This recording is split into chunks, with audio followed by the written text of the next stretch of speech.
So, dear brothers, though we are far apart, we thank God for this Priya provision. സഹോദരന്മാരെ, നമ്മൾ വളരെ ദൂരത്താണ് ആയിരിക്കുന്നത് തമ്മിൽ, എന്നാലും ഈ അവസരത്തിനായിട്ട് കർത്താവിന് നന്ദി. We thank God for this provision God has made that we can speak to each other. നമുക്ക് തമ്മിൽ സംസാരിക്കാനായിട്ട് കർത്താവ് ഒരുക്കിയ ഈ ഒരു കാര്യത്തിന് വേണ്ടി കർത്താവിന് നന്ദി പറയാം. It is a very serious responsibility to be an elder in a church. ഒരു സഭയില് മൂപ്പനായിരിക്കുക എന്നുള്ളത് വളരെ ഗൗരവമേറിയ ഒരു ഉത്തരവാദിത്വമാണ്. It's like being a father in a family. അത് ഒരു കുടുംബത്തിൽ അപ്പനായിരിക്കുന്നതിനെ പോലെയാണ്. Most of you are married and you have children. നിങ്ങൾ മിക്കവരും വിവാഹം കഴിച്ച് കുഞ്ഞുങ്ങളുള്ളവരാണ്. And you see that as a big responsibility to feed them, clothe them, educate them. അത് നിങ്ങൾ അവരെ സംരക്ഷിക്കുകയും അവർക്ക് ഉടുക്കാനും ഉണ്ണാനും നൽകുന്നതൊക്കെ നല്ലൊരു ഉത്തരവാദിത്തമായിട്ടാണ് കരുതുന്നത്.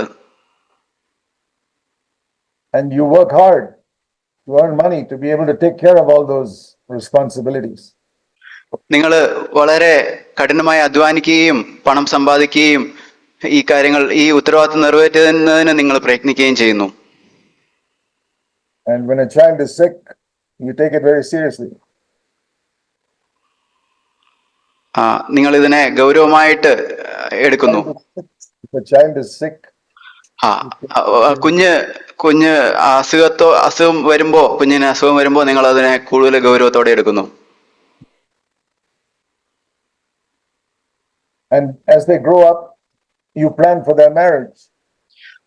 അവര് വളർന്നു വരുമ്പോ അവരുടെ വിവാഹത്തിന് വേണ്ടി നിങ്ങൾ പദ്ധതി ഉണ്ടാക്കുന്നു. Now, I don't know whether you take your responsibility as an elder in the church in the same way.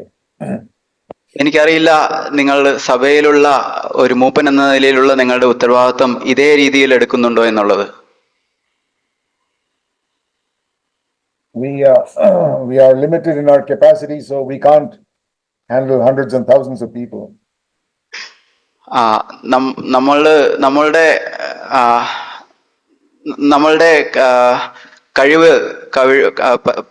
കഴിവിന് പരിധിയുള്ളത് കൊണ്ട് നമുക്ക് ആയിരക്കണക്കിന് ആളുകളുടെ കാര്യം നോക്കാൻ കഴിയുകയില്ല. That's why we have many elders. അതുകൊണ്ടാണ് നമുക്ക് പല മൂപ്പന്മാരുള്ളത്. And most of our churches are not so huge. നമ്മുടെ മിക്ക സഭകളും അത്ര വലിയത് അല്ല. And there are multiple elders in our churches. നമ്മുടെ സഭകളിൽ ഒന്നിലധികം പല മൂപ്പന്മാരുണ്ട്. But it's very important to see our position as a father and not as a teacher. നമ്മുടെ സഭയിലെ ഒരു പിതാവ് എന്ന നിലയിലുള്ള നമ്മുടെ സ്ഥാനം കാണുന്നത് ഒരു അധ്യാപകനോ എന്നുള്ളതിലേക്ക് ഉപരി പിതാവ് എന്ന നിലയിൽ നമ്മുടെ സ്ഥാനം കാണുന്നത് വളരെ പ്രധാനപ്പെട്ടതാണ്. I want you to turn to 1 Corinthians 4 and verse 14 and 15. 1 കൊരിന്ത്യർ 4:14-15 വാക്യങ്ങളിലേക്ക് നമുക്ക് തിരിയാം. The church in Corinth was probably the most difficult church that Paul had to deal with. കൊരിന്ത്യ സഭയായിരുന്നു പൗലോസിന് അഭിമുഖീകരിക്കേണ്ട വളരെ പ്രയാസമുള്ള ഒരു സഭ. And he writes to them, he wrote some strong things to them. അവരോട് വളരെ കഠിനമായ പല കാര്യങ്ങളും അദ്ദേഹം എഴുതി.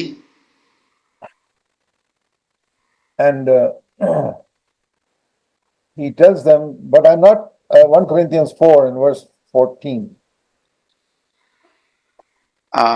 14 വാക്യത്തിൽ പറയുന്നത്, I do not write these things to shame you, but to admonish you as my beloved children.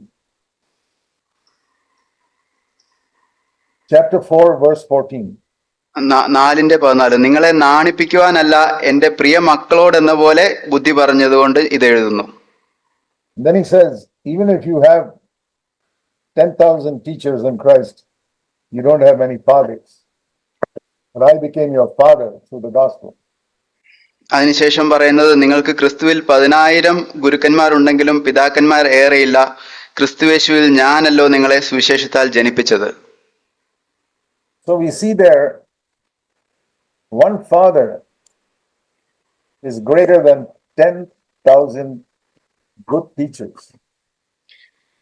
ഇവിടെ നാം കാണുന്നത് ഒരു പിതാവ് 10,000 നല്ല ഉപദേഷ്ടാക്കന്മാരെക്കാൾ നല്ലതാണ് എന്നാണ്.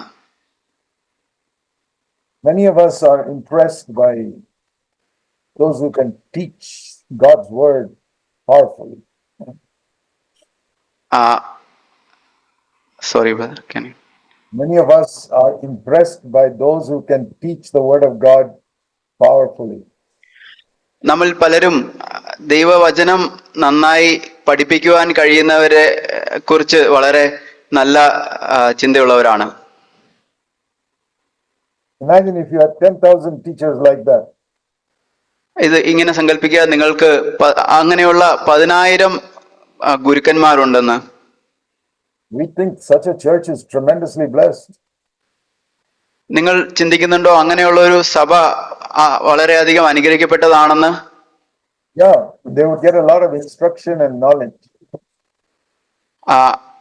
അവർക്ക് അവരുടെ അറിവിനെ കുറിച്ച് വളരെയധികം ബഹുമാനം ലഭിക്കും. But one father will be able to build them as a family, which 10,000 teachers cannot do. എന്നാൽ ഒരു പിതാവിന് അവരെ ഒരു കുടുംബമായിട്ട് പണിയുവാൻ കഴിയും, 10,000 ഗുരുക്കന്മാർക്ക് കഴിയാത്ത കാര്യം. The church is meant to be a family. സഭ ഒരു കുടുംബമായിട്ട് ആണ് ആയിരിക്കേണ്ടത്. Not like a classroom in a school or a group of people who just meet together. അത് ഒരു സ്കൂളിലെ ക്ലാസ് റൂമോ അല്ലെങ്കിൽ ഒരുമിച്ച് ചേർന്ന് ഒരു കൂട്ടം ആളുകളോ പോലെ അല്ല ആയിരിക്കേണ്ടത്. It has to be a family. അതൊരു കുടുംബമായിട്ടാണ് ആയിരിക്കേണ്ടത്. But the people who come into the church have come with various ideas and opinions. എന്നാൽ സഭയിൽ വരുന്ന ആളുകള് പല ആശയങ്ങളും അവർക്ക് പല അഭിപ്രായങ്ങളും ഒക്കെ ആയിട്ടാണ് വരുന്നത്. They are all basically the children of Adam. അവരെല്ലാം അടിസ്ഥാനപരമായിട്ട് ആദാമിന്റെ മക്കളാണ്. But many of them have been born again. എന്നാൽ അവർ പലരും വീണ്ടും ജനിച്ചവരാണ്. But with some of them, sometimes we are not even sure whether they are really born again.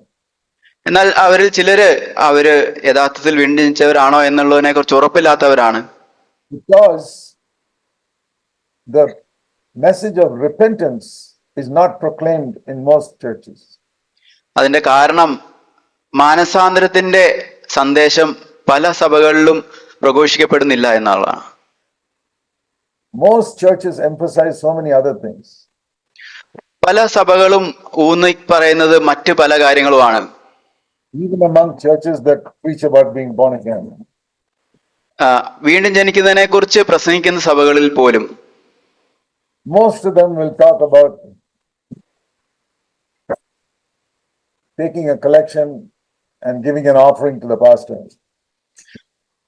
മിക്ക സഭകളും ഒരു അവിടെ സ്തോത്ര കാഴ്ച എടുക്കുന്നതിനെ കുറിച്ചും കർത്താവിന് വേണ്ടി കൊടുക്കുന്നതിനെ കുറിച്ചും ഒക്കെ പറയുന്നവരാണ്. And the pastor is interested in getting money for himself. Pastor അവരുടെ കയ്യിൽ നിന്നും പണം ലഭിക്കുന്നതിനാണ് അദ്ദേഹത്തിന് താല്പര്യം. Money is one of the biggest things in many churches. പല സഭകളിലും വളരെ തെറ്റായിട്ടുള്ള പാപമായിട്ടുള്ള ഒരു കാര്യം പണമാണ്. പല സഭകളിലെയും ഏറ്റവും ശ്രേഷ്ഠമായിട്ട് അവർ കരുതുന്ന കാര്യം പണമാണ്. A teacher in a school will only teach for money. ഒരു സ്കൂളിലെ ടീച്ചർ ഈ പഠിപ്പിക്കുന്നത് പണത്തിന് വേണ്ടിയാണ്. But a real father, he doesn't want any money from his family. എന്നാൽ യഥാർത്ഥത്തിലുള്ള ഒരു പിതാവ് തന്റെ കുടുംബത്തിൽ നിന്നും പണം എടുക്കുന്നില്ല. That is the number one difference between a father and a teacher. ഇതാണ് ഒരു പിതാവും ഒരു ടീച്ചറും തമ്മിലുള്ള ഒന്നാമത്തെ വ്യത്യാസം. Teacher is always expecting things from his students. ആ അധ്യാപകൻ വിദ്യാർത്ഥികളിൽ നിന്നും കാര്യങ്ങൾ പ്രതീക്ഷിക്കുന്നു. Gifts or money or honor or something. എന്തെങ്കിലും സമ്മാനങ്ങളോ ബഹുമാനമോ പണമോ എന്തെങ്കിലും. But a father is always thinking of the needs of the children. How can I help them? And what is the need of that child? And what is the need of the other child? എന്നാൽ ഒരു പിതാവ് മക്കളുടെ ആവശ്യങ്ങളെ കുറിച്ചാണ് ചിന്തിക്കുന്നത്. അവർക്ക് എന്താണ് ആവശ്യമായിരിക്കുന്ന ഒരു കുട്ടിയുടെ ആവശ്യം മറ്റേ കുട്ടിയുടെ ആവശ്യം നിറവേറ്റാനായിട്ട്. അതാണ് പിതാവിന്റെ ചിന്ത. Doesn't want anything from them. അവരിൽ നിന്നൊന്നും പ്രതീക്ഷിക്കുന്നില്ല. He's concerned about the physical health and the education of each one of his children.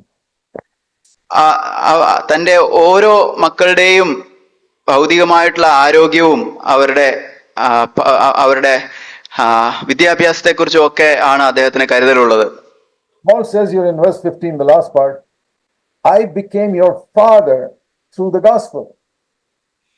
പൗലോസ് 15-ാം വാക്യത്തിന്റെ അവസാന ഭാഗത്ത് പറയുന്നത്, ഞാൻ സുവിശേഷ നിമിത്തം നിങ്ങളുടെ പിതാവായി തീർന്നു. And therefore, verse 16, I exhort you, be imitators of me. അതുകൊണ്ട് 16-ാം വാക്യം, ആകയാൽ എന്റെ അനുകാരികൾ ആകുവിൻ എന്ന് ഞാൻ നിങ്ങളെ പ്രബോധിപ്പിക്കുന്നു.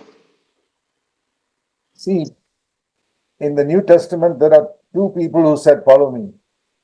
പുതിയ നിയമത്തിൽ രണ്ട് വ്യക്തികളാണ് എന്നെ അനുഗമിക്കുക എന്ന് പറഞ്ഞിട്ടുള്ളത്. Jesus said, follow me. യേശു പറഞ്ഞു എന്നെ അനുഗമിക്കുക. And Paul said, follow me. രണ്ടാമത് പറഞ്ഞത് പൗലോസാണ് എന്നെ അനുഗമിക്കുക എന്ന്. He says right here, verse 16, be imitators of me. ഇവിടെ തന്നെയാണ് 16-ാം വാക്യത്തിൽ എന്റെ അനുകാരികളാകുവിൻ. And again in chapter 11, verse 1. വീണ്ടും 11-ാം അധ്യായത്തിന്റെ ആദ്യത്തെ വാക്യത്തിൽ Be followers of me like I am following Christ. ഞാൻ ക്രിസ്തുവിന്റെ അനുകാരിയായിരിക്കുന്നത് പോലെ നിങ്ങളും എന്റെ അനുകാരികളാകുവിൻ. And in 1 Corinthians 4:17, he says, I've sent you Timothy, who is my faithful and beloved child, who will remind you of my ways which are in Christ, like I teach in every church. 1 കൊരിന്ത്യർ 4:17 പറയുന്നു, ഇത് നിമിത്തം കർത്താവിൽ വിശ്വസ്തനും എന്റെ പ്രിയ മകനുമായ തിമോത്തിയോസിനെ നിങ്ങളുടെ അടുക്കൽ അയച്ചിരിക്കുന്നു. ഞാൻ എങ്ങും ഏത് സഭയിലും ഉപദേശിക്കുന്നത് പോലെ ക്രിസ്തുവിലുള്ള എന്റെ വഴികൾ അവൻ നിങ്ങളെ ഓർമ്മിപ്പിക്കും. A father produces children who look like him. ഒരു പിതാവ് തന്നെ പോലെ തന്റെ സാദൃശ്യത്തിലുള്ള മക്കളെയാണ് ഉണ്ടാക്കുന്നത്. Many of your children bear the resemblance of the father or mother. നിങ്ങളുടെ മക്കൾക്ക് പിതാവിന്റെയോ മാതാവിന്റെയോ ഒക്കെ സാദൃശ്യം ഉണ്ടായിരിക്കും. And very often a son looks so much like the father, they can make out, oh, this is so and so's son.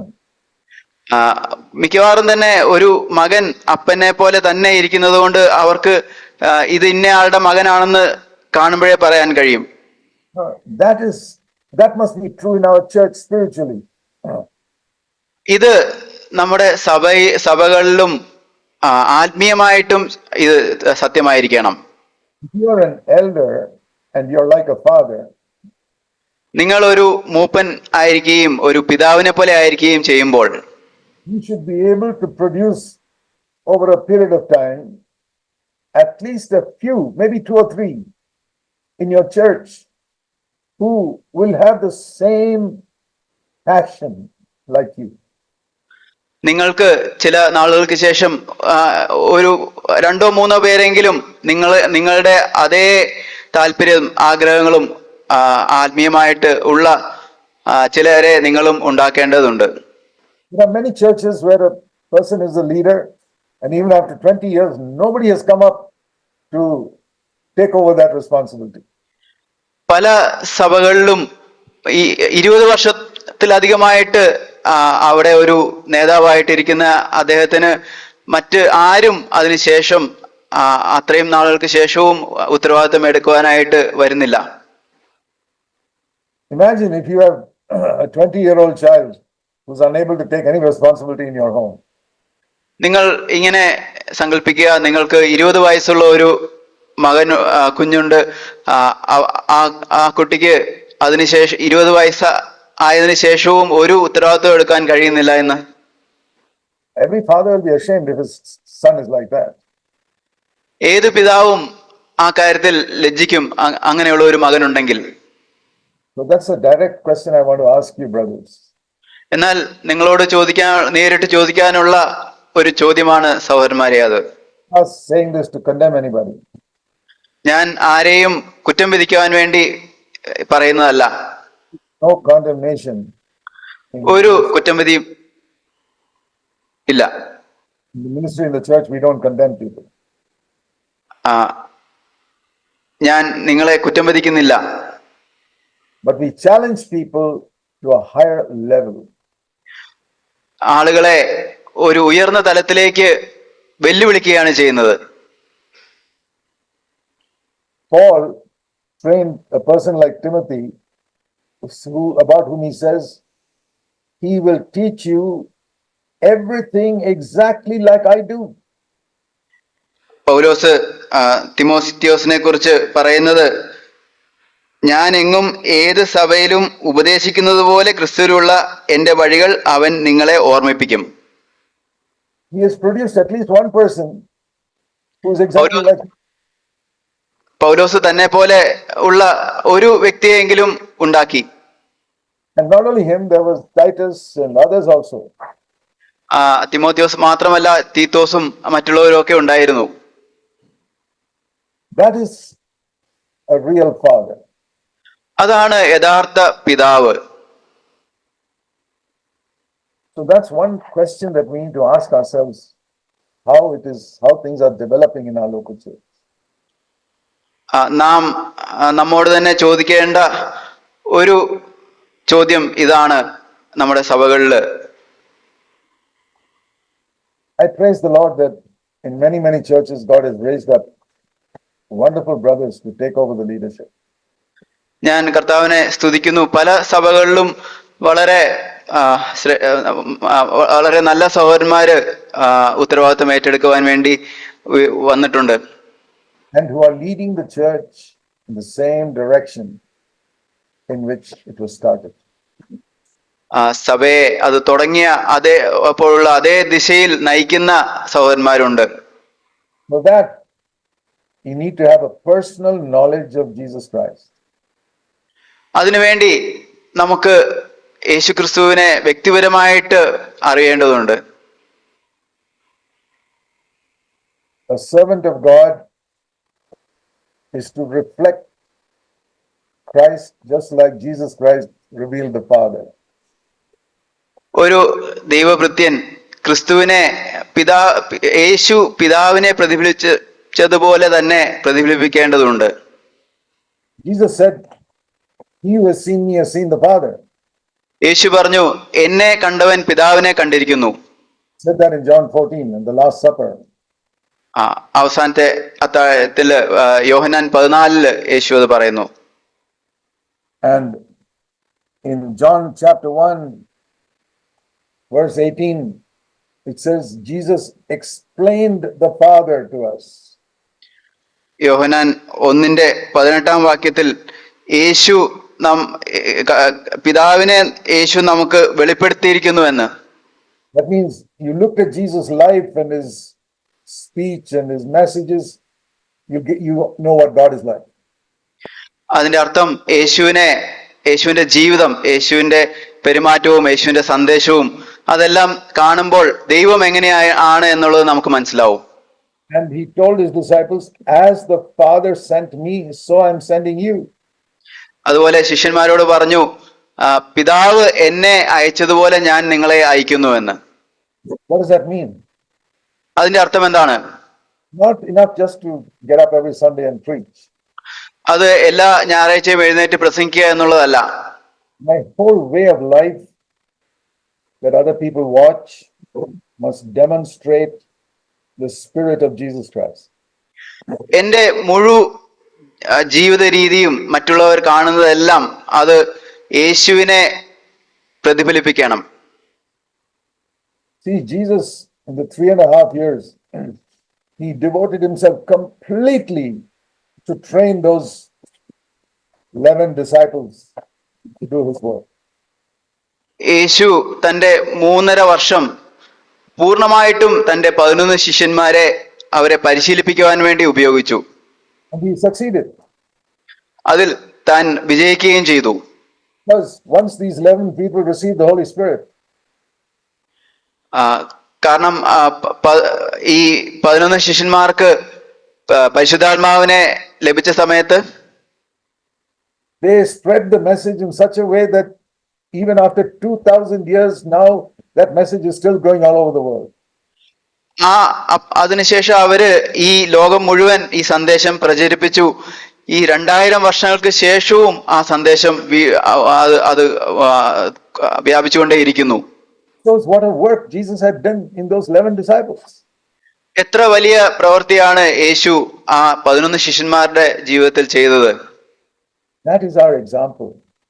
അതാണ് നമ്മുടെ മാതൃക. Paul also did such a work that the work he started has spread all over the world. പൗലോസും ഈ താൻ തുടങ്ങി വെച്ച പ്രവൃത്തി അത് ലോകം മുഴുവൻ വ്യാപിച്ചത് അത്ര നല്ല ഒരു പ്രവൃത്തി ചെയ്തു. We must do our work by the principles by which these early apostles did the work. നാം നമ്മുടെ പ്രവൃത്തി നമ്മുടെ വേല ചെയ്യേണ്ടത് ഈ ആദ്യത്തെ അപ്പോസ്തലന്മാർ ചെയ്തിരുന്ന അതേ ആ ഒരു തത്വത്തിൽ ആയിരിക്കണം. Their work, they were completely dependent upon God. അവര് പൂർണ്ണമായിട്ടും ദൈവത്തിൽ ആശ്രയിച്ചാണ് ചെയ്തത്.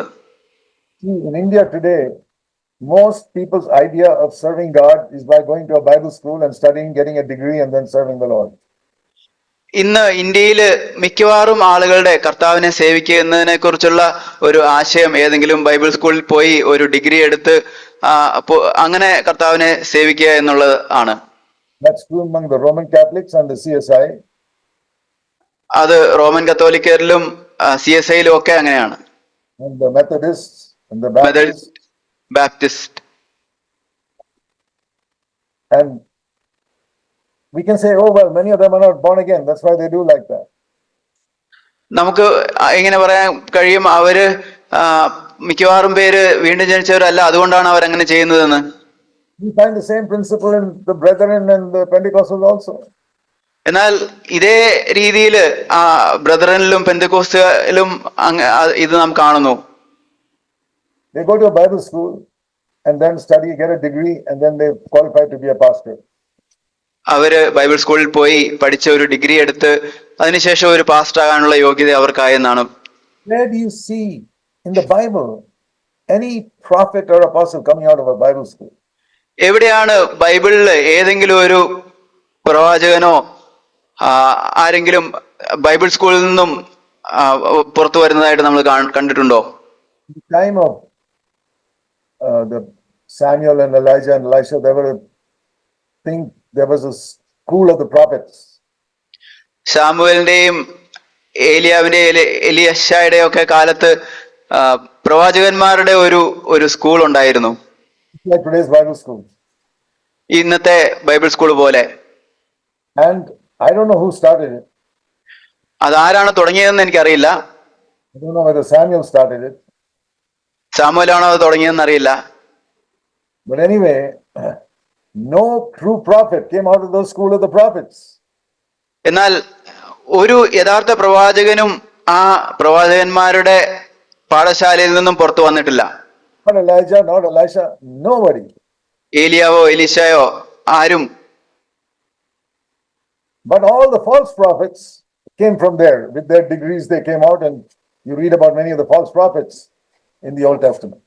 എന്നാൽ പല വ്യാജ പ്രവാചകന്മാരും അവര് അവിടെ പഠിച്ച് അവരുടെ ഡിഗ്രിയുമായിട്ട് പുറത്തു വന്ന് നമുക്ക് വ്യാജ പ്രവാചകന്മാരെ കുറിച്ച് പല പഴയ നിയമത്തിൽ How did they വായിക്കാം. claim to be prophets?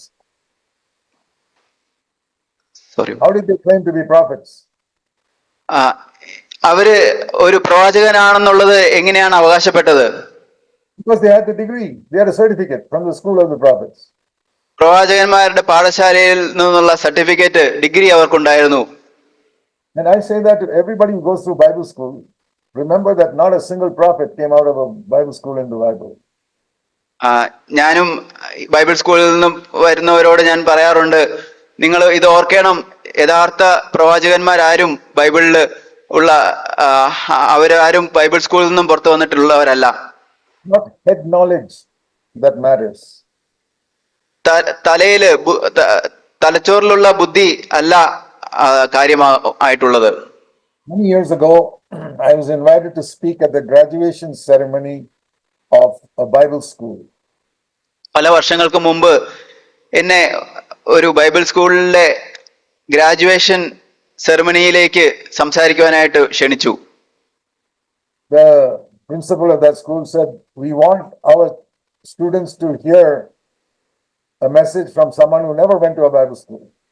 ആ ബൈബിൾ സ്കൂളിന്റെ പ്രിൻസിപ്പൾ പറഞ്ഞത്, ഒരിക്കലും ബൈബിൾ സ്കൂളിൽ പഠിച്ചിട്ടില്ലാത്ത ഒരാളുടെ സന്ദേശം ആണ് ഞങ്ങളുടെ വിദ്യാർത്ഥികൾ കേൾക്കേണ്ടതെന്ന്. Brother Zach, will you come and speak to us? Brother Zach, നിങ്ങൾ വന്ന് സംസാരിക്കാമോ എന്ന് ചോദിച്ചു. I went and spoke. ഞാൻ പോയി സംസാരിച്ചു. Then afterwards, I talked to the young man who came first in the class in the graduation. ആ ബിരുദദാന ചടങ്ങില് അവിടെ അത് ഏറ്റവും ഒന്നാമത് വന്ന ആ വിദ്യാർത്ഥിയോട്, ചെറുപ്പക്കാരനോട് ഞാൻ സംസാരിച്ചു. Alone, I spoke to him alone afterwards. അദ്ദേഹത്തോട് പിന്നെ അതിനുശേഷം അദ്ദേഹത്തോട് മാത്രം ആയിട്ട് സംസാരിച്ചു. I asked him, I said, "Have you got victory over the lusting with your eyes?" ഞാൻ അദ്ദേഹത്തോട് ചോദിച്ചു, നിങ്ങൾക്ക് കണ്ണുകൊണ്ട് മോഹിക്കുന്നതിൽ നിങ്ങൾക്ക് വിജയം ലഭിച്ചിട്ടുണ്ടോ അതിൽ നിന്ന്? He said, "No." അദ്ദേഹം പറഞ്ഞു, ഇല്ല. I didn't want to go ask me other things. എനിക്ക് മറ്റ് വിദ്യാർത്ഥികളോട് പോയി ചോദിക്കേണ്ട ആവശ്യമുണ്ടായിരുന്നില്ല. No, I didn't want to ask him any more questions. എനിക്ക് അദ്ദേഹത്തോട് മറ്റൊരു ചോദ്യം ചോദിക്കേണ്ടിയിരുന്നില്ല. He had overcome anger or bitterness and things like that. Sorry. Whether he had overcome anger and bitterness and things like that. നിങ്ങൾ കോപത്തെയോ കയ്പിനെയോ ഒക്കെ ജയിച്ചോ എന്നുള്ള ഒരു ചോദ്യം വീണ്ടും ചോദിക്കേണ്ട ആവശ്യം വന്നില്ല. The answer would be no. അതിന്റെ എല്ലാ ഉത്തരം അറിയാം. But he had studied maybe Greek and Hebrew and so many other things like that. എന്നാൽ അദ്ദേഹം ഗ്രീക്കും എബ്രായയും അങ്ങനെ പല കാര്യങ്ങളും പഠിച്ചിട്ടുണ്ട്. Techniques of preaching. Techniques of how to preach.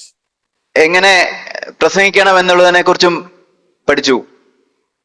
So I told him, "Is this what you're going to teach people in your church when you become a pastor?" നിങ്ങളൊരു പാസ്റ്ററായി കഴിയുമ്പോ ഇതൊക്കെയാണോ നിങ്ങളുടെ സഭയിലുള്ള ആളുകളെ പഠിപ്പിക്കുന്നത് എന്ന്? Those people don't need to know how to preach. They need to know how to overcome sin in their life. എങ്ങനെ പ്രസംഗിക്കണം എന്നുള്ള കാര്യമൊന്നും അവർക്ക് അറിയേണ്ട കാര്യമില്ല. അവർക്ക് പാപത്തെ എങ്ങനെ ജയിക്കാം എന്നുള്ളതാണ് അറിയേണ്ടത്. They need to know how to live in patience and goodness with their wives. അവർക്ക് അറിയേണ്ടത് ഭാര്യയോടുകൂടെ എങ്ങനെ ക്ഷമയോടുകൂടെ സമാധാനത്തിലൊക്കെ കഴിയണം, അങ്ങനെയുള്ള കാര്യങ്ങളൊക്കെയാണ്. How to handle money. എങ്ങനെയാണ് പണത്തെ കൈകാര്യം ചെയ്യേണ്ടത്, Have children in a good way. കുഞ്ഞുങ്ങളെ നല്ല രീതിയിൽ വളർത്തിക്കൊണ്ട് വരേണ്ടത്, What they need. ഇതൊക്കെയാണ് അവർക്ക് ആവശ്യം. Not all this head knowledge of the Bible. ബൈബിളിലെ തലച്ചോറിലുള്ള അറിവല്ല വേണ്ടത്. You know that the early church, nobody had a Bible in their hand when they got up to preach. ആദിമസഭയില് അവർ എഴുന്നേറ്റ് പ്രസംഗിക്കുന്ന സമയത്ത് ആരുടെ കയ്യിലും ബൈബിൾ ഉണ്ടായിരുന്നില്ല എന്നുള്ളത് നിങ്ങൾക്ക് അറിയാമോ? Printed Bibles. അവർ അന്ന് അച്ചടിക്കപ്പെട്ട ബൈബിളുകൾ ഉണ്ടായിരുന്നില്ല. There used to be one Old Testament in the synagogue, perhaps in a town. സിനഗോഗില് ഒരു പഴയ നിയമത്തിലെ ഒരു copy ഉണ്ടായിരുന്നിരിക്കാം. Because it had to be written on parchment, and that is so expensive to get a copy of that. അത് ഓലകളിൽ ആണ് എഴുതിയിരുന്നത്. അത് ലഭിക്കുക എന്നുള്ളത് വളരെ ചെലവുള്ള കാര്യമായിരുന്നു. So only very rich people or a synagogue would have one copy.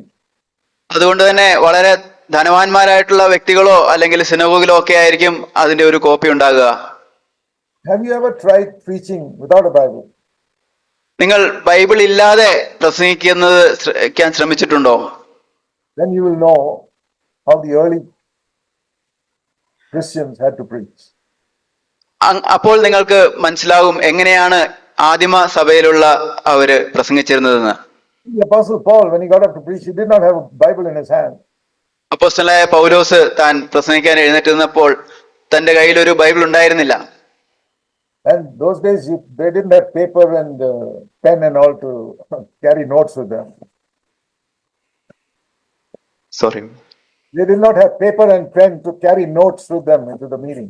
അവരുടെ കയ്യില് പേപ്പറും പേനയും ഒന്നും ഇല്ലായിരുന്നു. അത് പറയുന്ന കാര്യങ്ങൾ എഴുതാനോ നോട്ട് ചെയ്തോ വന്ന് പ്രസംഗിക്കാനോ ഒന്നും. And they preach God's word.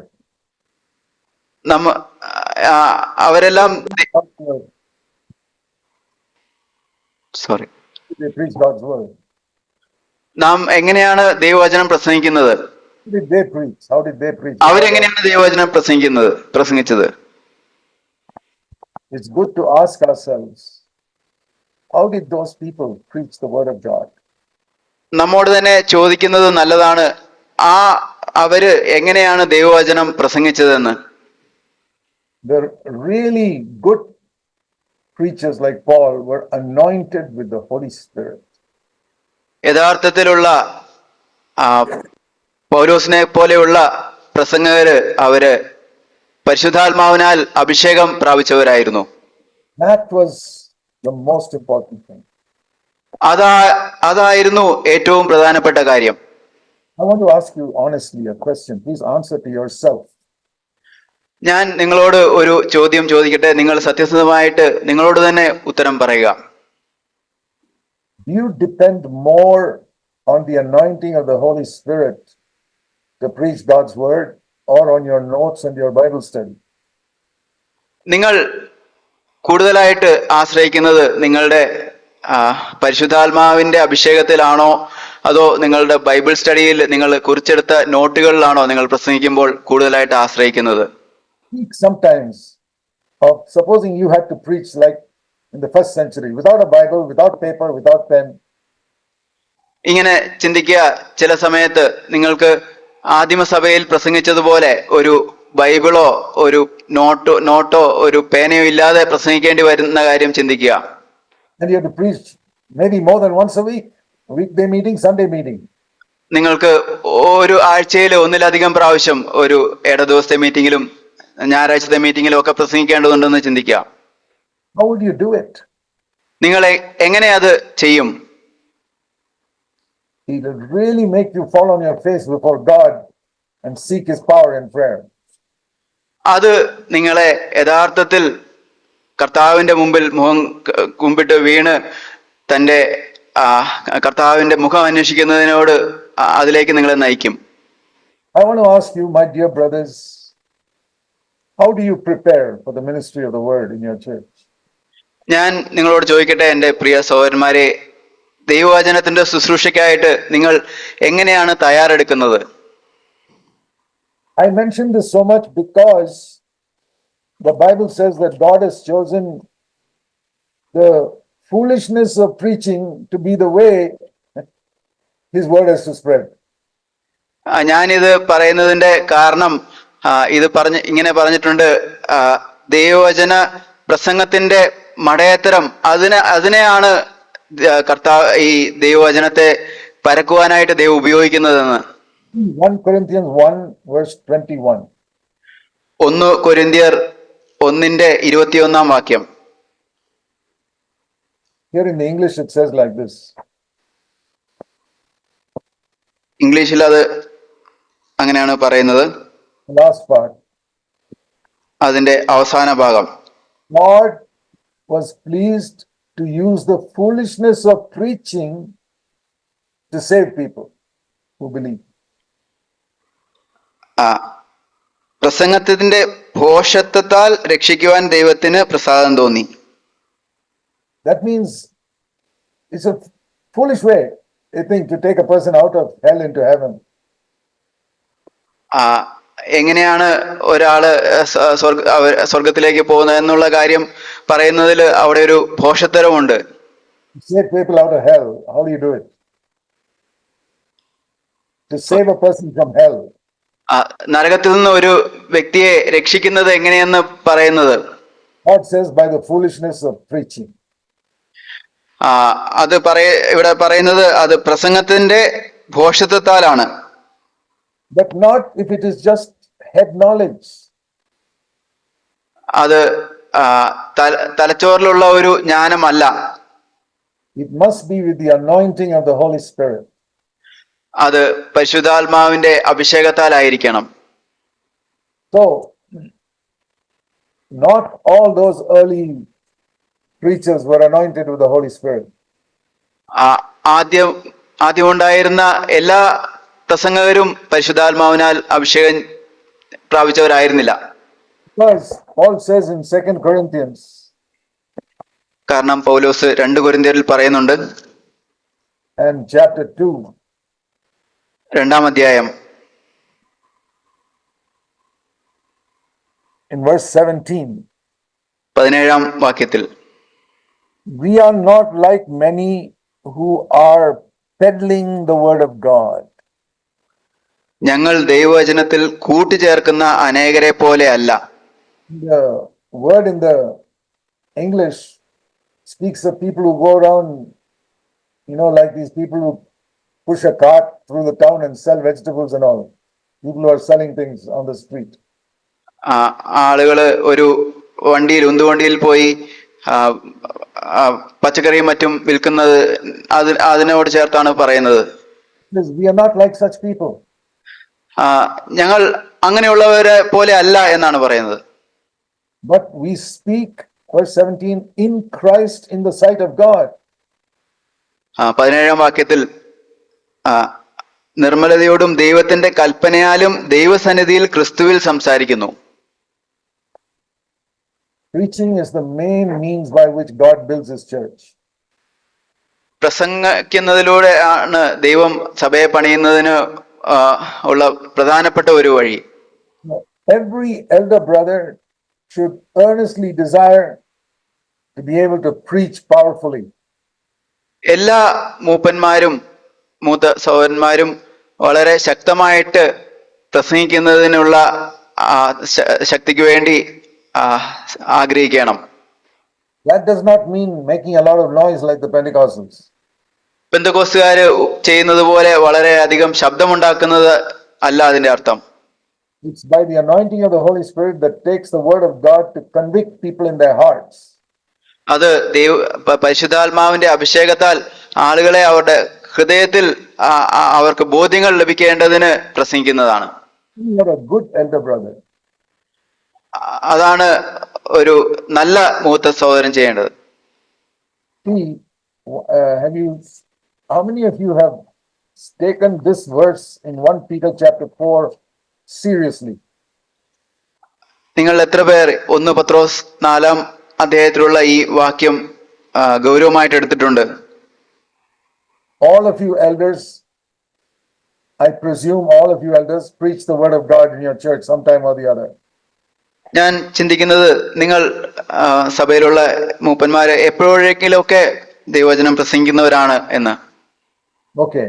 1 Peter 4:11 tells us how we should preach. 1 പത്രോസ് 4:11 പറയുന്നത് നാം എങ്ങനെ പ്രസംഗിക്കണമെന്ന്. Because it begins with whoever speaks must speak like this. അത് തുടങ്ങുന്നത് ഒരുത്തൻ പ്രസംഗിക്കുന്നുവെങ്കിൽ ഇങ്ങനെ ചെയ്യണമെന്നാണ്. That's applying to everybody who preaches God's word. അത് ദൈവവചനം പ്രസംഗിക്കുന്ന എല്ലാവരെയും സംബന്ധിച്ചും ഇത് സത്യമാണ് ആകേണ്ടതാണ്. You must speak as the utterances of God, as if God himself is speaking. ദൈവത്തിന്റെ അരുളപ്പാട് പ്രസ്താവിക്കുന്നു എന്നതുപോലെ ദൈവം സംസാരിക്കുന്നത് പോലെയാണ് സംസാരിക്കേണ്ടത്. And then it says, he must do this with the strength that God supplies. അതിനുശേഷം പറയുന്നത് എങ്കിൽ ദൈവം നൽകുന്ന പ്രാപ്തിക്കൊത്തവണ്ണം ആകട്ടെ എന്നാണ്. So the message must come from God, ആ സന്ദേശം ദൈവത്തിൽ നിന്ന് വരണം. and that will not come from God if you don't wait on the Lord. അത് കർത്താവിൽ നാം കാത്തിരിക്കുന്നില്ലെങ്കിൽ അത് കർത്താവിൽ നിന്ന് വരികയില്ല. Yeah, if you're a lazy person, God will never give you His word. That I'll tell you now itself. നിങ്ങൾ ഒരു അലസനായിട്ടുള്ള വ്യക്തിയാണെങ്കിൽ ദൈവം ഒരിക്കലും നിങ്ങളോട് സംസാരിക്കുകയില്ല. ഞാനത് പറയട്ടെ.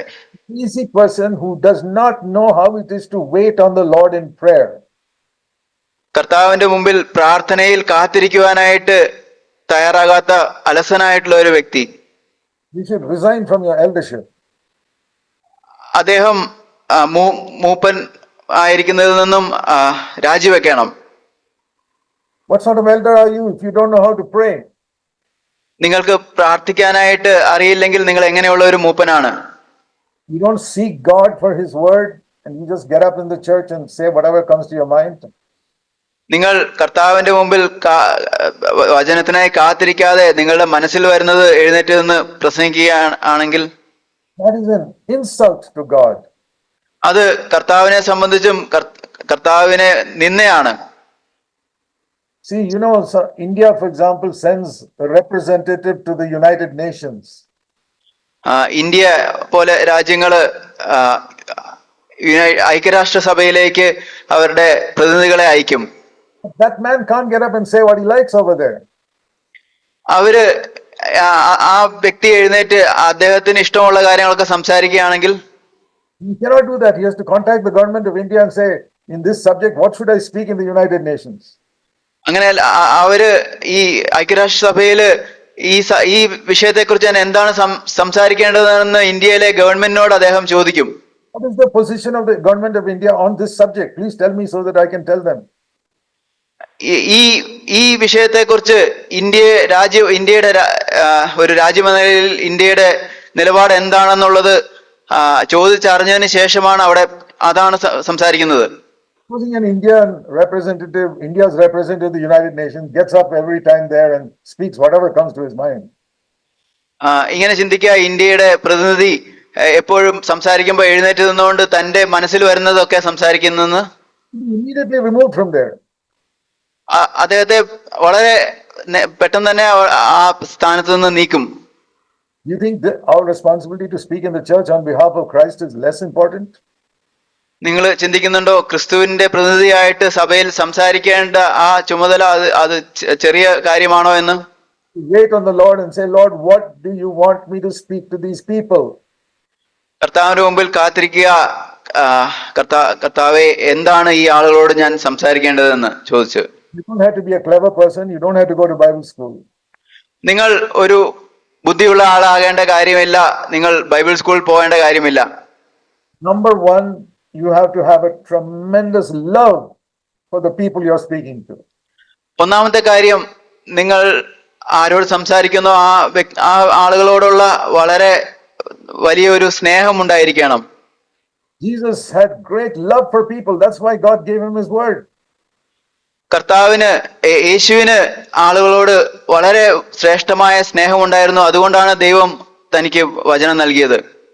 Love God's people in your church and say, Lord, I want them to be established in the faith. സഭയിലുള്ള കർത്താവിന്റെ ആളുകളോട് സ്നേഹത്തോടെ ആയിരിക്കുകയും കർത്താവിനോട് പറയുക, കർത്താവെ അവര് വിശ്വാസത്തിൽ അവര് സ്ഥിരപ്പെടണമെന്ന് ഞാൻ ആഗ്രഹിക്കുന്നുവെന്നും. Tell you, every one of you, God will give you his word even if you're an uneducated person. ഞാൻ പറയുന്നു, അങ്ങനെയെങ്കിൽ നിങ്ങളൊരു പഠിപ്പില്ലാത്ത വ്യക്തിയാണെങ്കിൽ കൂടി ദൈവം നിങ്ങൾക്ക് വചനം നൽകും. I have heard one or two uneducated people in Tamil Nadu CFC churches who preach with such anointing. ഞാൻ ഒന്നോ രണ്ടോ വിദ്യാഭ്യാസം ഇല്ലാത്ത മൂത്ത സഹോദരന്മാര് തമിഴ്നാട് CFC സഭയിൽ കേട്ടിട്ടുണ്ട്. അവര് വളരെ അഭിഷേകത്തോടുകൂടി പ്രസംഗിക്കുന്നവര്. Amazed at the anointing that comes from them. ഞാൻ അവരിലുള്ള അഭിഷേകത്തെ കുറിച്ച് ഞാൻ അത്ഭുതപ്പെട്ടിട്ടുണ്ട്. Not because of education, because they have not even finished high school. അത് വിദ്യാഭ്യാസത്തിന്റെ ഫലമായിട്ടുള്ള, കാരണം അവര് high school പൂർത്തിയാക്കിയിട്ടില്ല. They are less educated than all of you brothers. നിങ്ങൾ എല്ലാ സഹോദരന്മാരെക്കാളും അവര് വിദ്യാഭ്യാസം കുറഞ്ഞവരാണ്. but they seek God for his word and they love the people. That's all.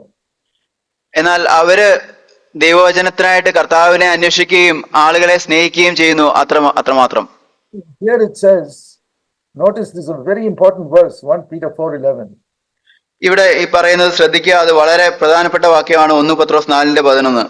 Whoever speaks, it says, here are the rules. ഇതാണ് പ്രസംഗിക്കാനുള്ള നിയമങ്ങൾ.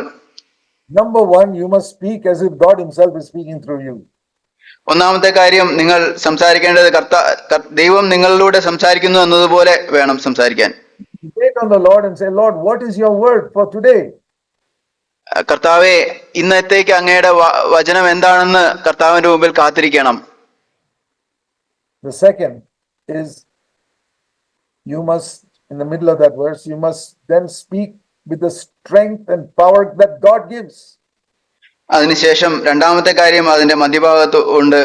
അത് ദൈവം നൽകുന്ന ശക്തിയിൽ, പ്രാപ്തിക്ക് ഒത്തവണ്ണം സംസാരിക്കണം.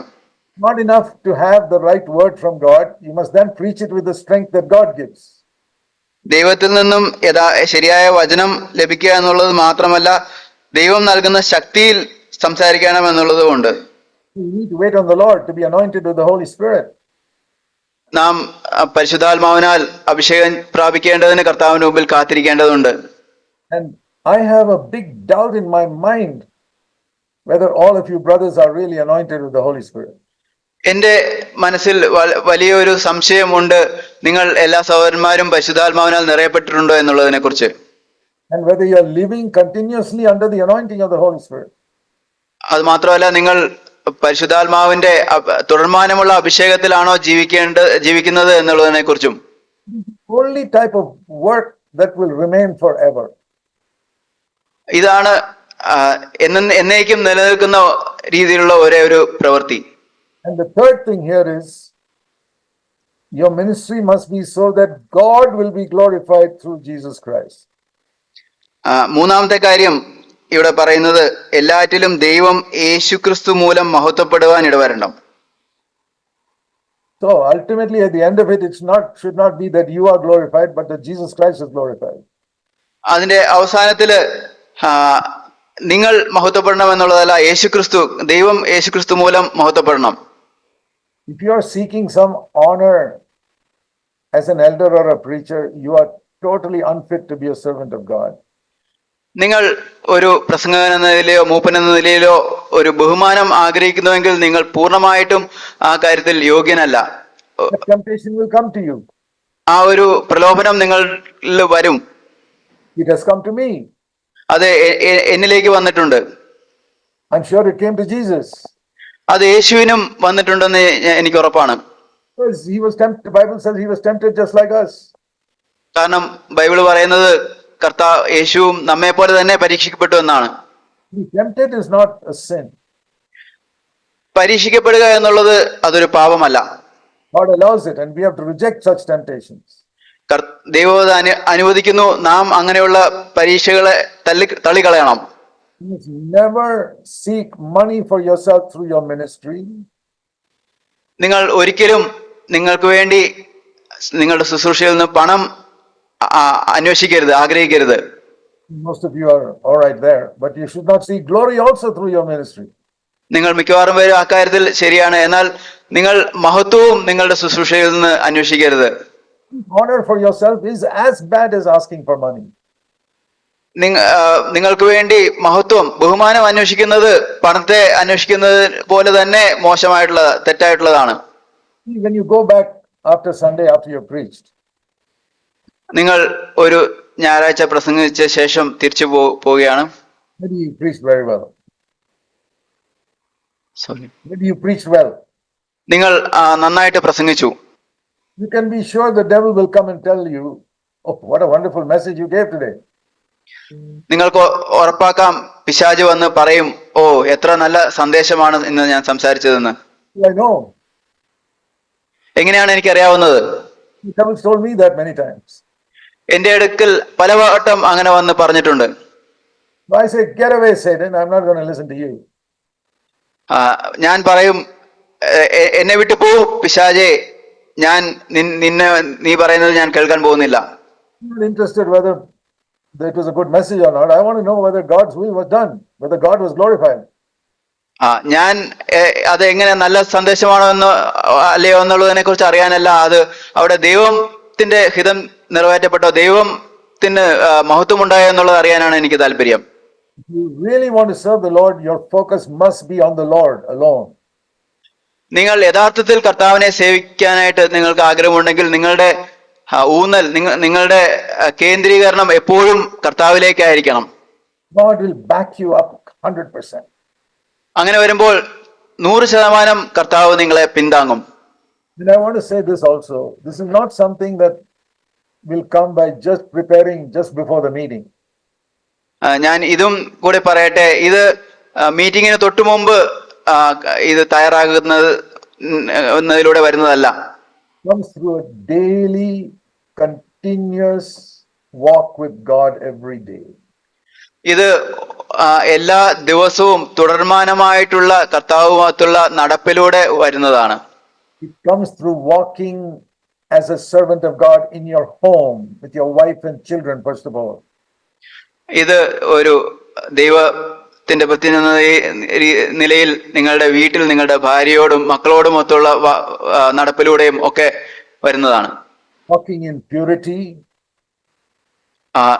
വിശുദ്ധിയിൽ നടക്കുന്നത്, walking in humility, താഴ്മയിൽ നടക്കുന്നത്, walking in love സ്നേഹത്തിൽ നടക്കുന്നത്. every day of the week. ഒരാഴ്ചയിലെ എല്ലാ ദിവസവും. Then when you get up on Sunday, God's word will be in your mouth. അതിനുശേഷം നിങ്ങൾ ഞായറാഴ്ച എഴുന്നേൽക്കുമ്പോൾ ദൈവം നിങ്ങളുടെ വായോടുകൂടെ ഇരിക്കും. If you fail in any area, you immediately judge yourself and go to the Lord and ask Him to forgive you. എവിടെയെങ്കിലും നിങ്ങൾക്ക് വീഴ്ച പറ്റിയിട്ടുണ്ടെങ്കിൽ നിങ്ങളെ തന്നെ വിധിച്ച് കർത്താവിന്റെ മുമ്പിൽ പോയി ക്ഷമ ചോദിക്കുക ഉടനടി. Walk with a clear conscience all the time. എല്ലാ സമയത്തും ശുദ്ധമായ നിർമ്മലമായ മനസാക്ഷിയോടുകൂടി നടക്കുക. And as far as you're concerned, you must always be at peace with your wife. നിങ്ങളെ സംബന്ധിച്ചും നിങ്ങൾ എപ്പോഴും നിങ്ങളുടെ ഭാര്യയുമായിട്ട് സമാധാനത്തിലായിരിക്കണം.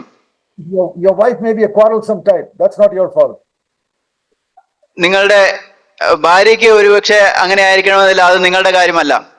No, your wife may be a quarrelsome person. നിങ്ങളുടെ ഭാര്യ ഒരുപക്ഷെ വഴക്കടിക്കുന്ന ഒരു വ്യക്തിയായിരിക്കാം. You must be a man of peace. നിങ്ങൾ ഒരു സമാധാനത്തിന്റെ മനുഷ്യനായിരിക്കണം. If your wife is like the devil, നിങ്ങളുടെ ഭാര്യ പിശാചിനെ പോലെ ആണെങ്കിൽ പോലും you're a man of peace, God will be with you. നിങ്ങൾ ഒരു സമാധാനത്തിന്റെ വ്യക്തിയാണെങ്കിൽ ദൈവം നിങ്ങളോടുകൂടെ ഇരിക്കും. It is in your home that God tests you. നിങ്ങളുടെ ഭവനത്തിലാണ് ദൈവം നിങ്ങളെ പരിശോധിക്കുന്നത്. If you fail there, how can you proclaim God's word from the pulpit in the church? അവിടെ നിങ്ങൾ തോൽക്കുകയാണെങ്കിൽ എങ്ങനെയാണ് പ്രസംഗപീഠത്തിൽ നിന്നുകൊണ്ട് ദൈവവചനം നിങ്ങൾ പ്രസംഗിക്കുന്നത്? I have many times thought of our ministry as a 3-story building. ഞാൻ പല വട്ടവും നമ്മുടെ ശുശ്രൂഷയെ ഒരു 3 നില കെട്ടിടം പോലെ പറഞ്ഞിട്ടുണ്ട്. Our foundation must be a perfect assurance that God is my Father. അതിന്റെ അടിസ്ഥാനം ദൈവം എന്റെ പിതാവ് എന്നുള്ളതിനെ കുറിച്ചുള്ള വ്യക്തമായിട്ടുള്ള ഒരു ഉറപ്പിന്മേൽ ആയിരിക്കണം. Father who cares for me more than for all the birds in the world. എന്റെ പിതാവ് ഈ ലോകത്തിലുള്ള പക്ഷികളെക്കാൾ എല്ലാം എന്നെ കരുതുന്നു എന്നുള്ളത് ഉറപ്പ്. Father who has numbered the hairs on my head. എന്റെ തലയിലെ മുടികളെല്ലാം എണ്ണിയിരിക്കുന്ന പിതാവ്. That's confidence. That is my Father. അതാണ് എന്റെ പിതാവ്, എനിക്കുള്ള പിതാവ് എന്നുള്ള ആ ഒരു ഉറപ്പ്. On that foundation, I build the first story, which is a walk with God every day with a clear conscience. ആ അടിസ്ഥാനത്തിന്റെ മുകളിൽ ആദ്യത്തെ നില, അത് ശുദ്ധമായിട്ടുള്ള മനസാക്ഷിയിൽ ദൈവത്തോടു കൂടെയുള്ള എല്ലാ ദിവസമുള്ള നടപ്പ്. Then on top of that, the second story where I walk as a man of God in peace in my home. അതിനുശേഷം അതിന്റെ മുകളിൽ രണ്ടാമത്തെ നില, ഞാൻ സമാധാനത്തിന്റെ മനുഷ്യനായിട്ട് എൻ്റെ കുടുംബത്തിൽ അങ്ങനെ നടക്കുന്നവനായിട്ട്. Your wife is like the devil, doesn't matter. നിങ്ങളുടെ ഭാര്യ പിശാചിനെ പോലെ ആണെങ്കിലും അത് കാര്യമല്ല. You are a man of peace. That's the second story. നിങ്ങൾ ഒരു സമാധാനത്തിന്റെ പുരുഷനാണോ? അതാണ് രണ്ടാമത്തെ നില. And one, bringing up your children in the fear of God, you take that responsibility as a father. അതുപോലെ തന്നെ കുഞ്ഞുങ്ങളെ ദൈവഭയത്തിൽ വളർത്തുന്ന കാര്യത്തിൽ ഒരു പിതാവെന്ന ഉത്തരവാദിത്വം എടുക്കുന്നത്. You know that there is no verse in the Bible which says, mothers, bring up your children in the fear of God. നിങ്ങൾക്കറിയാമോ ബൈബിളില് അമ്മമാരെ നിങ്ങൾ മക്കളെ ദൈവഭയത്തിൽ വളർത്തുക എന്നുള്ള ഒരു വാക്യമില്ല എന്ന്.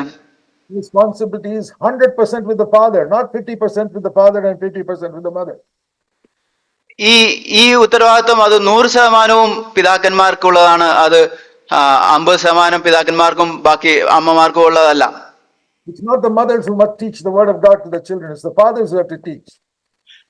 അമ്മമാരല്ല ദൈവവചനം മക്കളെ പഠിപ്പിക്കേണ്ടത്, പിതാക്കന്മാരാണ് പഠിപ്പിക്കേണ്ടത്. But I'm sorry to say, in many homes I've seen, the fathers don't take that responsibility. എന്നാൽ ഞാൻ ഈ കാര്യത്തിൽ എനിക്ക് ദുഃഖമുണ്ട്. പല ഭവനങ്ങളിലും പിതാക്കന്മാർ ആ ഉത്തരവാദിത്തം എടുക്കുന്നില്ല. They don't teach the children to behave properly, respectfully to older people. മുതിർന്ന വ്യക്തികളുടെ മുമ്പിൽ ബഹുമാനത്തോടെ പെരുമാറുന്ന കാര്യത്തിൽ മക്കളെ പഠിപ്പിക്കുന്നില്ല. So that's the second story, a godly home. ദൈവഭക്തിയുള്ള ഒരു ഭവനം, അതാണ് രണ്ടാമത്തെ നില. Top of that is ministry in the church. അതിന്റെ മുകളിലാണ് സഭയിലുള്ള ശുശ്രൂഷ. Nobody can build a third story before building the foundation and the first and second story. മൂന്നാമത്തെ നില ആദ്യം ആർക്കും പണിയാൻ കഴിയില്ല. അടിസ്ഥാനം ഒന്നാം നില, രണ്ടാം നില, അതിനുശേഷമാണ് മൂന്നാം നില പണിയാൻ കഴിയുന്നത്. Brothers, I speak strongly because I'm concerned that the work in Kerala must be established for the glory of God. ഞാൻ ശക്തമായിട്ട് സംസാരിക്കുന്നത് പ്രിയ സഹോദരന്മാരെ, എനിക്ക് ഈ കാര്യത്തിൽ കരുതലുള്ളത് കൊണ്ടാണ്. കേരളത്തിലുള്ള കർത്താവിന്റെ വേല അത് സ്ഥിരപ്പെടണം. You can't just rejoice in the fact that you got one godly brother like Joji there. നിങ്ങൾക്ക് അവിടെ ഒരു ജോജി ബ്രദറിനെ പോലെ ദൈവഭക്തനായിട്ടുള്ള ഒരു സഹോദരനുണ്ട് എന്നുള്ള കാര്യത്തിൽ സന്തോഷിച്ചിരിക്കാൻ ഇരിക്കുന്നത് പോരാ. Every church must have at least 2 or 3 godly people leading the church. ഓരോ സഭയിലും 2 or 3 ദൈവഭക്തരായിട്ടുള്ള വ്യക്തികളെങ്കിലും ഉണ്ടായിരിക്കണം. Let's pray that will happen in the days to come. നമുക്ക് ഇനി വരുന്ന ദിവസങ്ങളിൽ ആ കാര്യം സംഭവിക്കുമെന്നുള്ളതിനെ കുറിച്ച് പ്രാർത്ഥിക്കാം. All of you brothers have a responsibility. നിങ്ങൾ സഹോദരന്മാർക്കെല്ലാം ഒരു ഉത്തരവാദിത്വമുണ്ട്. Don't be satisfied saying, once upon a time I received the Holy Spirit.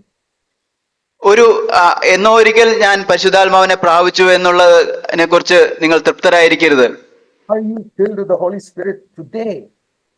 നിങ്ങൾ ഇന്ന് പരിശുദ്ധാത്മാവിനാൽ നിറയപ്പെട്ടിരിക്കുന്നുവോ? Are you walking with a clear conscience today? നിങ്ങൾ ഇന്ന് ശുദ്ധമായിട്ടുള്ള മനസാക്ഷിയിലൂടെയാണോ ജീവിക്കുന്നത്? Are you free from the love of money today?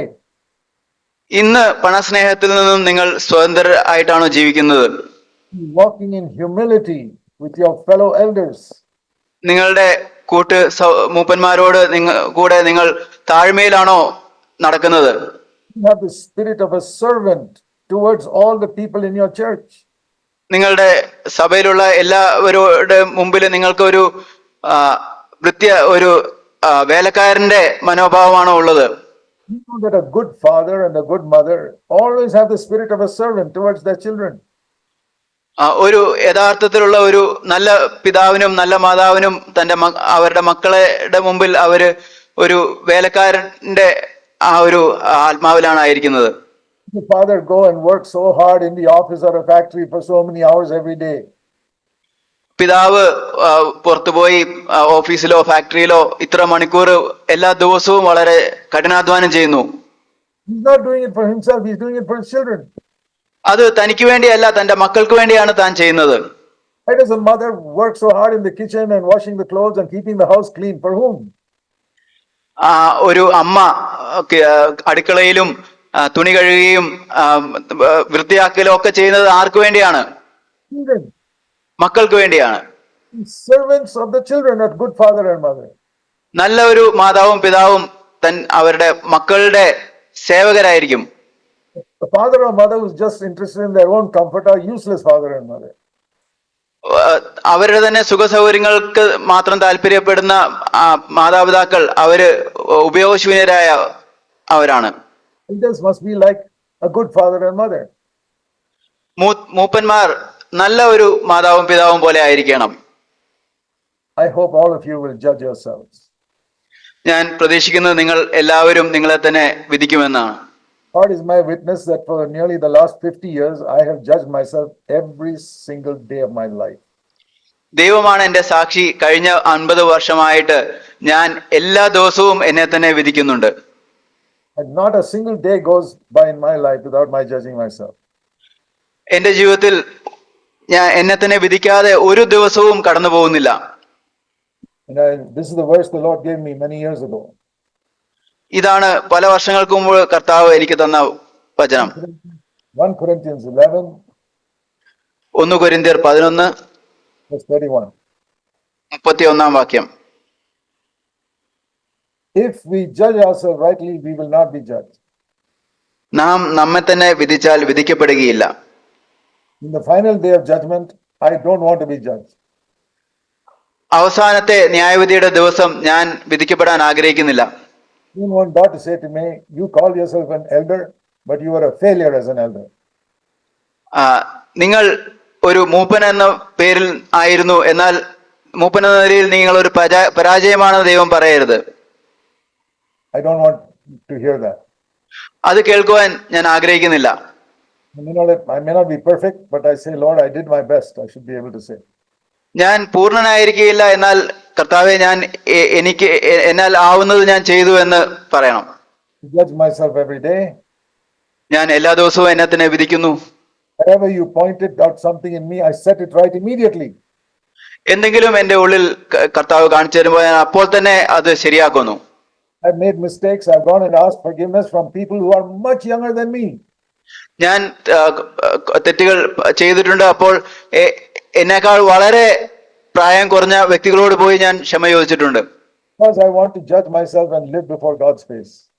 കാരണം ഞാൻ എന്നെ തന്നെ വിധിക്കുകയും കർത്താവിന്റെ മുഖത്തിന് മുമ്പിൽ ജീവിക്കുകയും ചെയ്യണം. I do not want to be ashamed when I stand before the Lord. എനിക്ക് കർത്താവിന്റെ മുമ്പിൽ ഞാൻ നിൽക്കുമ്പോൾ ലജ്ജയോടെ നിൽക്കുവാൻ ആഗ്രഹമില്ല. I tell you honestly how I live. ഞാൻ എങ്ങനെയായിരുന്നു എന്നുള്ളതിനെ കുറിച്ച് ഞാൻ സത്യസന്ധമായിട്ട് നിങ്ങളോട് പറയുകയാണ്. Be careful with money. I never waste money on myself. Sorry. I'm very careful with money. I never waste money on myself.